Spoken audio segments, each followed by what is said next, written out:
They say the dead can't speak, but that's not true. My mother spoke to me a week after she was buried. Not in a dream, not in a vision. In my pocket, through the old voicemail I refused to delete. I had stared at it every day since her funeral, a digital ghost haunting the edge of my sanity. I told myself I wasn't ready. Elite. The truth was, I was terrified. The day she died, everything inside me went quiet. Grief didn't scream like I thought it would. It just whispered endlessly, like wind under a locked door. I walked through the motions of life like someone who had forgotten how to feel.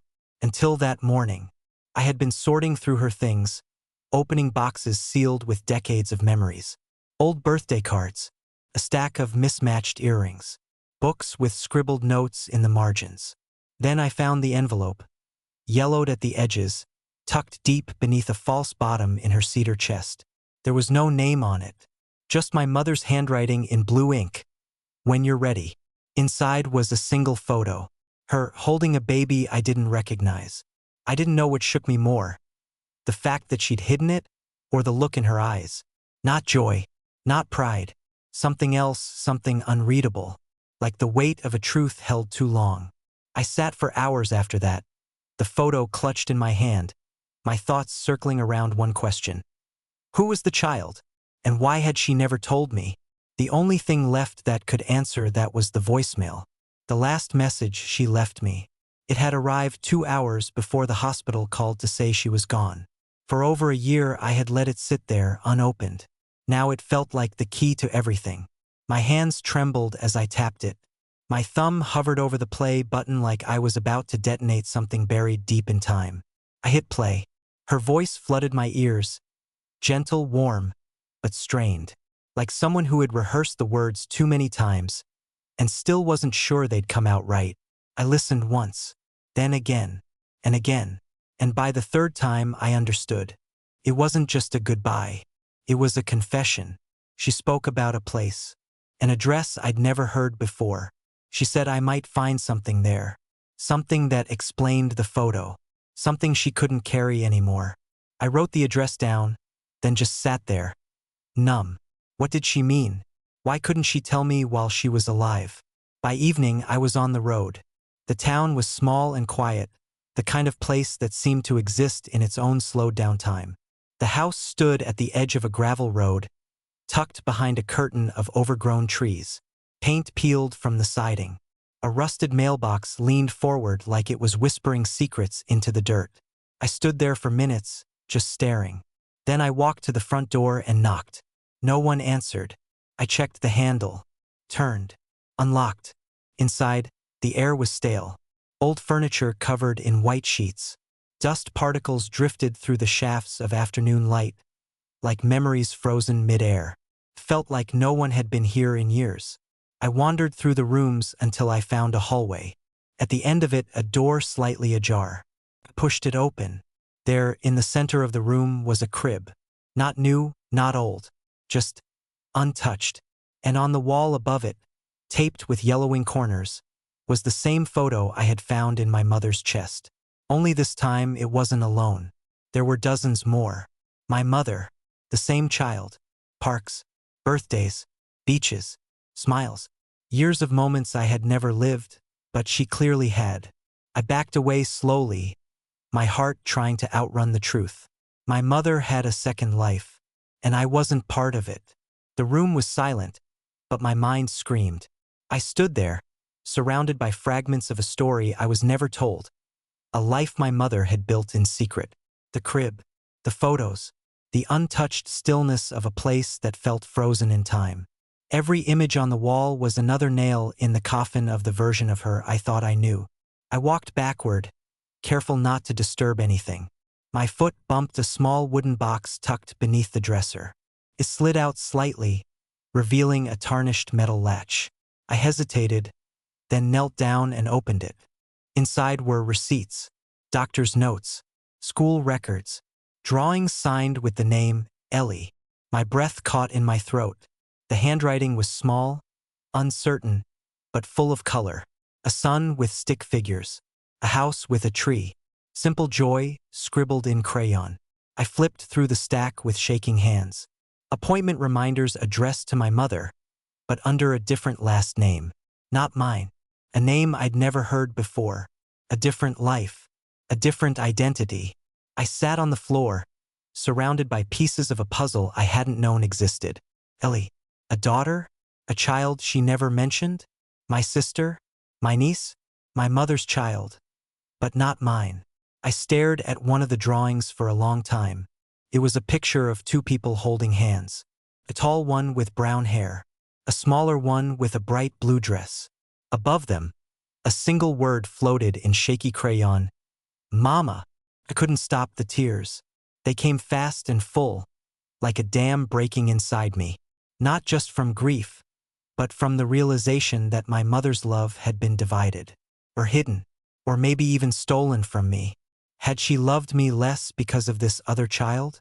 Or had she loved us both and simply never known how to tell me? I didn't know which thought hurt more. I stayed in that house until nightfall. I didn't turn on the lights. I let the shadows fall around me like a blanket.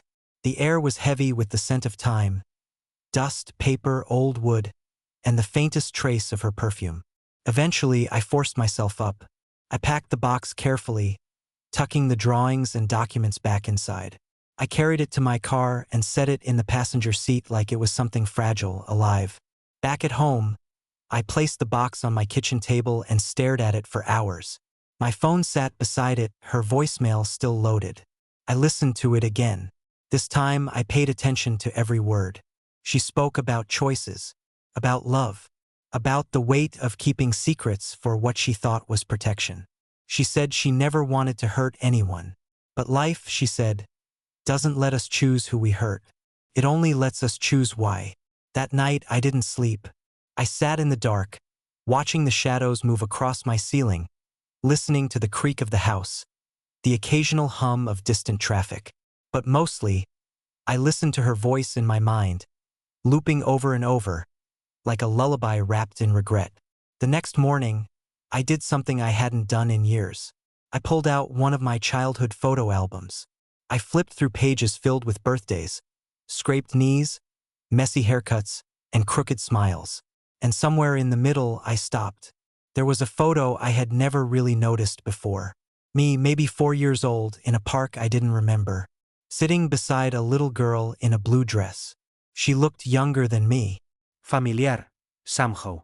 But my mother had written only one word beneath it. Ellie. And suddenly, everything clicked. She wasn't just a secret. She was part of my story all along. I had just never seen it. The moment I saw her name written beneath that photo, a door opened in my memory. Not wide, not fully, but just enough for something old and quiet to slip through. A laugh, a voice, a small hand in mine. I couldn't place the moment, but it stirred something deep, like a whisper beneath the surface of still water. I carried the photo to the table and set it beside the box. The pieces of the puzzle were still blurry, but the edges were beginning to take shape. My mother hadn't just kept Ellie a secret. She had once tried to include her. Briefly, quietly. Then she must have buried that decision, just like she buried the envelope. I opened the box again and pulled out a folder labeled Ellie Medical. I flipped through test results and pediatric reports, each one a thread in a tangled story I still couldn't unravel. And then I found it, a birth certificate. My mother listed as the mother. The father's name was blank. The birth date was 3 years after mine. That meant for most of my childhood, Ellie had been alive, close, present, and I had no idea what happened to her. I searched every document, hoping for an answer, hoping for a clue. There were no death records. No adoption papers. Nothing to say where she had gone or why she had disappeared. Just silence, as if Ellie had existed only between the margins of my mother's life. I thought about calling someone, an aunt, a cousin, anyone who might have known. But I realized with a kind of sick certainty that no one ever mentioned Ellie because no one else knew. My mother had lived a double life so carefully that even her closest family had been kept in the dark. I replayed the voicemail again. This time I focused on the pauses, the words she didn't say, the weight behind each breath. She had carried this for so long, alone. And she had chosen, in the end, to leave it all in my hands. Why me?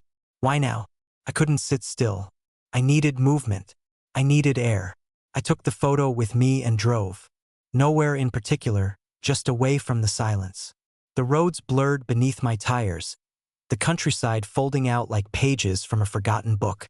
Eventually, I pulled into a gas station, the kind with flickering lights and dusty shelves. I wasn't there for gas.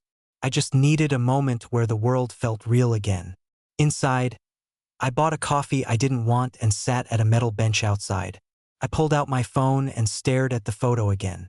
Ellie's blue dress, my young face beside hers, and my mother behind the camera, unseen but present, documenting a life she would one day erase. That thought hit me hard. Did she regret it? Was the voicemail her attempt to undo that erasure, even if only a little? Car pulled in beside me. A woman stepped out. She looked at me, looked at the photo, and paused. She said something ordinary, something like nice day or cute photo. I nodded, murmured something back, and tucked the photo away. But in that moment, something inside me cracked. I realized I didn't just want answers. I needed to know Ellie, who she was, where she went, what she remembered, if anything, if she was still alive. The possibility echoed in my chest like thunder over empty fields. I wasn't chasing a ghost. I was chasing a sister, or maybe just the hope of one. I started with the obvious. The hospital listed on the birth certificate. It was 2 towns over from where I grew up, a place I had never been. I called their records department and gave them the information I had, trying to sound calm, like someone doing casual family research. They told me they couldn't release anything without legal proof of relation. I thanked them, hung up, and stared at the wall. Legal proof. I had a photo. I had a voicemail. I had a box full of hand-drawn suns and quiet heartbreak. But none of that counted in the world of locked records and privacy laws. So I drove. The hospital was an old building tucked between a newer wing and a parking garage. Its brick exterior looked worn down by decades of rain and regret. I didn't expect to find answers in its hallways, but I had to try. I sat in the lobby for a long time, watching people pass. New mothers with tired eyes, nurses with their quiet grace, visitors holding flowers and worry. Life continued here, in all its messy beauty, while I hunted ghosts. Eventually, I approached the front desk and asked for any records under my mother's name. I gave the false surname too, the one from the envelope. The woman behind the desk typed for a while, then shook her head. Nothing. No records. Not under either name. I didn't know what I expected. A file? A photo? A room number sealed off like a secret? Instead, I left with nothing but heavier questions. I drove to the last address on one of the pediatric notes from the box. It was across the county line, in a quiet neighborhood that looked like it had been untouched since the 80s.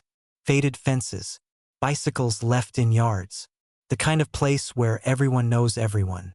The house was small and beige, with sunflowers painted on the mailbox.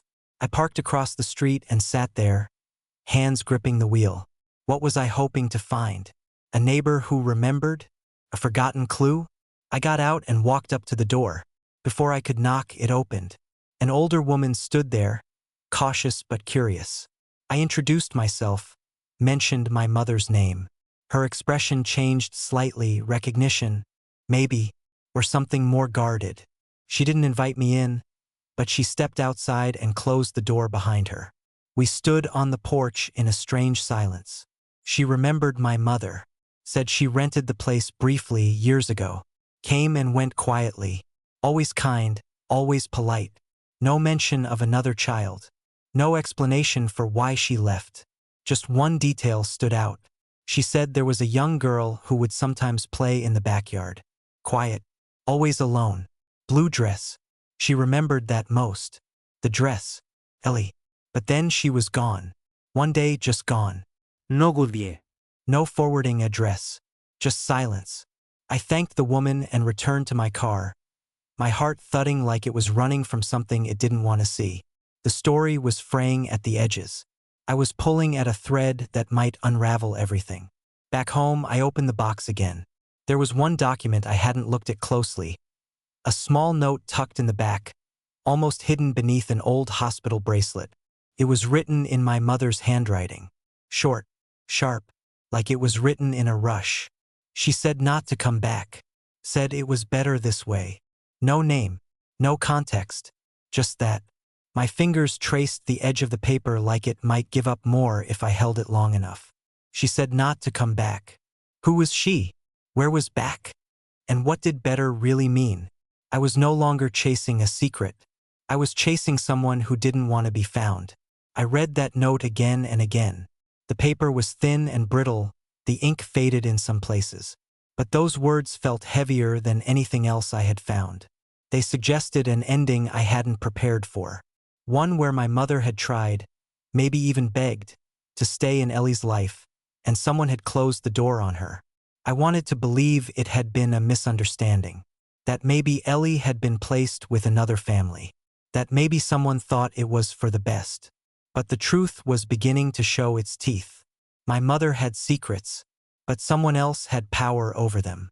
I took a photo of the note, then placed it gently back into the box. I needed more than guesswork now. I needed help. I reached out to a friend of mine, Mark, who had worked in social services years ago. We hadn't talked in a while, but when I explained the situation, briefly, carefully, he agreed to meet. We sat in a quiet diner, the kind where the coffee never stops and the waitresses know everyone's names. I slid the note across the table, along with the photo and Ellie's birth certificate. Mark read everything slowly, nodding to himself, then looked up. He didn't ask why I hadn't come to him sooner. He just told me what I didn't want to hear. If my mother had been deemed unfit to raise Ellie at some point, and that was what it sounded like, then the records were sealed tight. Court orders, protection policies, new identities if necessary. He said the words gently, but each one hit like a cold wind. There was one chance, he said. A private investigator who sometimes worked with closed adoptions. It wouldn't be official. It wouldn't be cheap. But it might get me answers. I agreed before I finished my coffee. By the end of the week, I was meeting with the investigator, Anna. She was calm, sharp-eyed, and said very little. But she listened closely as I explained everything. I gave her copies of what I had. The photos, the drawings, the birth certificate, the address, even the voicemail transcription. She took the folder, nodded once, and said she'd be in touch. The days that followed dragged like wet cement. I couldn't focus on work. Couldn't sleep. Every sound at night made me sit up, as if I expected her, Ellie, to walk through the door. And every morning, I woke with the same ache in my chest, not knowing. 2 weeks later, Anna called. She had found something. A name.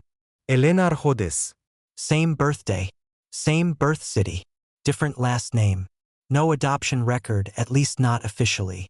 But she had shown up in a school system database 10 years ago. Then nothing. Just gone. Anna warned me. That might be all we could get. If she had changed her name again, moved states, or chosen to erase her past, there might be no more trail. But I wasn't ready to stop. I found myself staring at the old photo again, the one with me and Ellie in the park. I traced her face with my finger, trying to imagine her now. Would she look like my mother? Would she remember me? Would she even want to? I couldn't answer any of that. But I knew one thing. I had found her name, and I wasn't letting it go. I had a name now. Elena Arjodes. It sat in my chest like a spark, fragile but bright. I repeated it to myself under my breath while I paced my living room, hoping the syllables might unlock something. I searched every public record, every trace of her I could find. But the trail was thin. School registration, a library card, then nothing. It was like she had learned to disappear. But people don't vanish. Not really. They leave traces.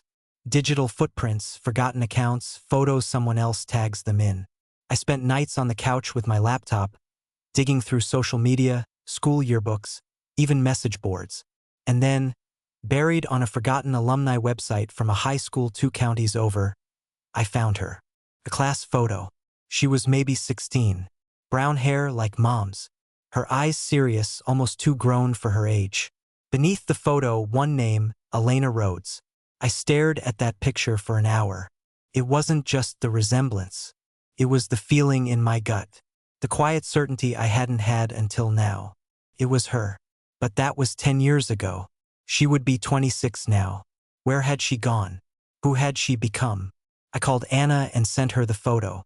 She confirmed the school and found a possible lead. An old address listed for a family named Rhodes in a rural part of the state. It was far, but I didn't hesitate. The drive took 6 hours. I barely noticed the trees whipping past or the towns blinking by. All I could think about was her face. The lines of it. The question that had been growing louder each day. Would she even want to see me? The road narrowed into gravel. The house was modest, set back from the road behind a field of tall grass. A dog barked somewhere in the distance. I parked and sat there for a long time, hands on the steering wheel, watching the front door like it might answer first. Eventually, I stepped out. I didn't bring anything. No folder, no box, no photo. Just myself. I knocked. Once. Twice. No answer. I walked around back, where a small shed sat beneath a willow tree. The door was open. Inside, shelves lined with tools and boxes. And against the far wall, a wooden easel with a half-finished painting. A girl in a blue dress. My breath caught. It was the exact shade from the photo. The brushstrokes were soft, deliberate. The image wasn't finished, but I knew. She hadn't forgotten. She remembered the dress. Footsteps behind me. I turned, but no one was there. Only silence. I waited for an hour, maybe more, but no one came. I didn't know if she lived there anymore, or if she had been nearby and chosen not to show herself. But the painting told me more than words could. She remembered, which meant she knew. Maybe not everything, but enough to keep it alive on canvas. I left a note, just a name, my number, a few words. I'm not here to take anything, only to know. I folded it carefully and left it beside the painting. As I drove away, I didn't feel closure. I felt the door crack open. Not enough to step through yet, but enough to believe she might one day let me in. Days passed. Then a week. No call. No message. Every time my phone buzzed, my heart leapt, only to crash when it wasn't her. I tried not to let it wear me down, but it did. Silence has a way of becoming louder the longer it stays. I kept telling myself she needed time, that maybe she'd read the note a dozen times before deciding what to do. I told myself that even if she never called, at least she knew I was looking, that I remembered, that I cared. But each day the hope stretched thinner. I went back to the box, searching for anything I might have missed, something I could send, something that might say what words couldn't. And I found it. A cassette tape, labeled in my mother's handwriting, Ellie, 2002.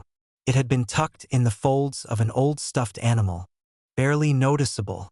I held it in my hand for a long time before pulling out an old player from the garage. Dusty, forgotten, but it worked. I pressed play. The sound was grainy at first. Then her voice, my mother's, clear and soft, like wind through curtains. She was singing, a lullaby I hadn't heard in years. One she used to sing to me, then laughter, a child's giggle, high and bright, unmistakably Ellie. I closed my eyes and let the sound wash over me. It was like opening a window in a sealed room. For a moment, I wasn't searching anymore. I was there, in that time, with them. I copied the recording and sent it to the number Anna had traced, an old prepaid phone linked to the Rhodes address. I didn't write a message, just sent the file. It was all I had left to say. Another week passed. Then, late one night, my phone buzzed. Unknown number. I stared at it, frozen. It rang out. No voicemail. Then a message. 2 words. I remember. My chest tightened. I stared at the screen until the letters blurred. She hadn't signed it. She didn't have to. I wrote back. Simple. No pressure. Just, I'd like to talk when you're ready. No reply. But the next day, another message. Tell me about her. So I did. I spent the entire night writing. Memories, stories, moments that had shaped my understanding of the woman who had been our mother. I told her about the time Mom drove through a snowstorm just to get me to a school recital. about how she used to hum when doing dishes, about how she cried the first time she saw me fall asleep with a book on my chest. I didn't hold back. I let it spill, not to convince her of anything, just to offer her something real, something shared. The next morning, she replied. She asked about the voicemail.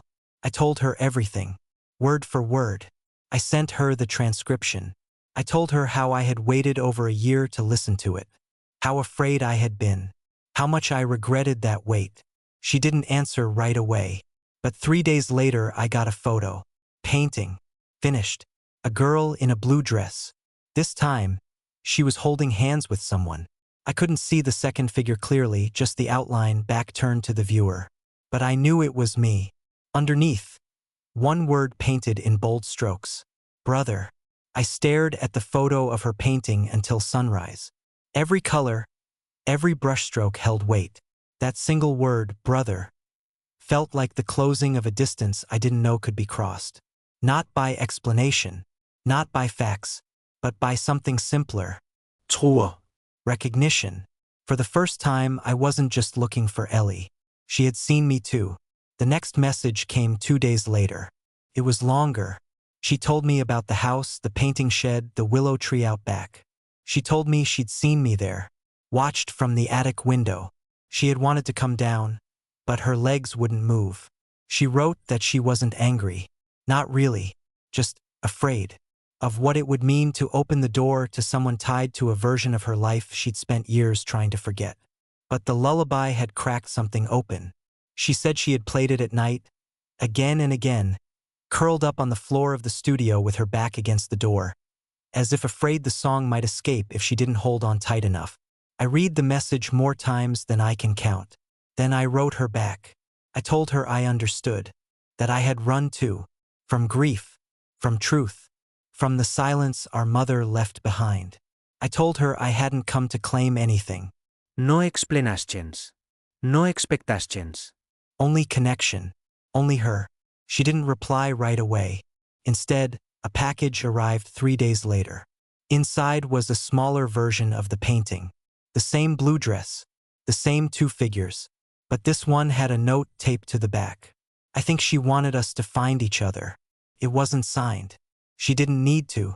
I placed the painting on my wall, just above the table where I had unpacked the box all those weeks ago, where I had first stared at the photo that started it all. Now, a new image stood in its place. One painted not in secrets, but in acknowledgement. That night, I listened to the voicemail again. This time, I heard something I had missed. Not the words, not the pauses, but the tone, the quiet strength in my mother's voice, the way she said my name, the way she said the word love. I think she had hoped this would happen. Not with certainty, not with control, just hope. The same kind she must have clung to when she left that photo in the envelope, when she recorded that tape, when she whispered goodbye into a machine and let it carry everything she couldn't say. A few days later, Ellie asked if I wanted to meet. The message was short. Coffee? No pressure. Just maybe. I wrote back without hesitation. Yes, anytime. She sent a location. A small cafe in a nearby town. Neutral ground. Quiet. Safe. The morning of, I barely slept. My hands shook when I buttoned my shirt. I arrived early and took a seat by the window, the voicemail still saved on my phone, like a talisman. She walked in 5 minutes later. Brown coat, scarf tucked under her chin. Her eyes met mine, and for a moment, neither of us moved. Then she smiled. Not wide, not big, just enough. And I knew. This wasn't the end of the story. It was the beginning of something new. We didn't say much at first. We sat across from each other in that quiet cafe, the hum of conversation around us fading into the background. There were no grand speeches. No dramatic tears. Just sips of coffee and a silence that didn't feel empty anymore. I noticed the way she held her cup, both hands wrapped around it like it was something she had to keep from floating away. Her eyes studied me carefully, curiously, not with suspicion. More like she was matching the man in front of her with the boy in the photo. I asked if she remembered that day in the park. She nodded slowly, said she remembered the swings, the ice cream, The way our mother sang to both of us on the ride home. She remembered falling asleep in the back seat with her head against my shoulder. I didn't remember any of it, but hearing it made something settle in me, like discovering an old photograph you didn't know you had, and realizing you'd been in the frame all along. She told me bits and pieces of her story, not all at once, not in full, just glimpses, like someone opening a window 1 inch at a time. She had been placed in a guardian's care when she was 5. A woman named Margaret, a distant relative who barely knew our mother but had agreed to take Ellie in. She was raised with kindness but distance. There were no bedtime stories. No lullabies. Just structure, silence, expectations. She said she used to dream of our mother singing, that sometimes she'd wake up with the melody still in her ears, and it would make her cry without knowing why. She didn't ask many questions. Not yet. I could tell she was still deciding whether to open the door wider. But before we left, she reached into her coat pocket and pulled out something small. Cassette tape. She said she had found it hidden in a drawer after Margaret died. She never had a player for it. Didn't know what was on it. Just that it had our mother's name written on the label. She slid it across the table. I took it like it was made of glass. Back home, I played it. It wasn't a message. Not directly. It was recordings, dozens of them. Little moments. Our mother narrating her day. Talking to Ellie like she was still in the room. Describing the weather, her breakfast, the way the light hit the window. Sometimes she cried.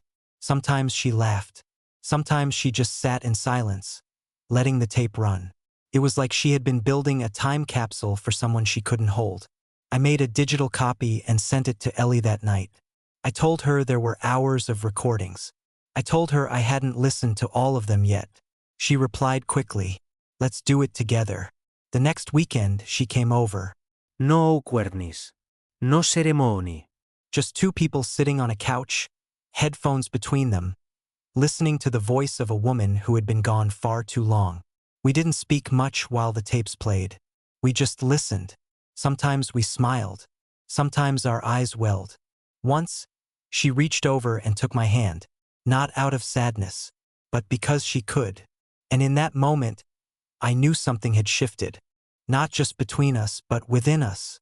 The silence that once filled the gaps in our stories was no longer hollow. It was full of her voice. Weeks passed, then months, the kind of quiet time where healing doesn't come in waves, but in slow, steady ripples. Ellie and I didn't try to force anything. We met for lunch sometimes. We sent photos from childhood back and forth. We shared pieces of our lives like puzzle fragments, letting them find their place. There were still gaps, some things we'd never know. What really happened that day, our mother walked away from one life to build another. What she lost, what she hoped to protect, what she feared. But somehow those gaps didn't ache the way they used to. We filled them not with facts, but with presence. Sometimes that meant sitting in silence. Sometimes it meant laughing over nothing. And sometimes it meant going back. One afternoon we drove to the old house, the one with the crib, the wall of photos, the dust suspended in sunlight. It hadn't changed. Time had left it mostly untouched, like it too was waiting for something. We walked through the rooms slowly. Ellie paused at the hallway, touching the frame where her height had been marked in fading pencil lines. I watched her run her fingers along the wall and knew without asking that she remembered the moment those lines were made.